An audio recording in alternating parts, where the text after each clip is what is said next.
நம்ம போடி சைட்டில் front எலிவேஷனுக்காக balcony extend பண்ணுறோம். ஸோ அதில் வந்து பார்த்தீங்கன்னா, பழைய காங்கிரீட்டை லைட்டாக பிரேக் பண்ணி, ஸோ அந்த பால்கனி எக்ஸ்டென்ஷனுக்காக புதிய காங்கிரீட்டை எப்படி ஜாயின் பண்ணியிருக்கோம் அப்படிங்கிறத இந்த வீடியோவில் தெரிஞ்சுக்கலாம்.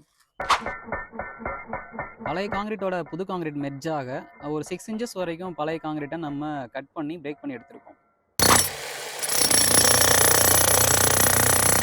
ஆல்ரெடி எக்ஸிஸ்டிங் காலம் அந்த 9 இன்ச் பை 1 ஃபீட் இருக்கிற இந்த காலத்தில் என்ன பண்ணோம் அப்படின்னா, பேக் சைடில் 16 mm ராடு மேலே வரைக்கும், அதாவது 10 ஃபீட் ஆர்சி வரையுமே நமக்கு ஹைட் பண்ணிவிட்டு, ஸோ அதோட பேக் ராடை வந்து பார்த்தீங்கன்னா இந்த பீமோட பாட்டம் ராடை கொடுத்துருக்கோம். ஸோ அது போக வந்து பார்த்தீங்கன்னா ஃப்ரண்ட் ராடு இந்த காலமோட ஃப்ரண்ட்டில் கொடுத்துருக்கோம் பார்த்தீங்களா, இந்த 16 mm ராடை வந்து பார்த்தீங்கன்னா இதோட டாப் ராடை கொடுத்து இதை என்ன பண்ணியிருக்கோன்னா ஒரு பீமாவே கன்வெர்ட் பண்ணியிருக்கோம். நம்ம பீமா கன்வெர்ட் பண்ணியிருக்கிற இந்த 16 mm ராடை வந்து பார்த்தீங்கன்னா நம்ம ஸ்ட்ரெயிட்டாக அப்படி எல் அடிச்சு கொடுக்கல.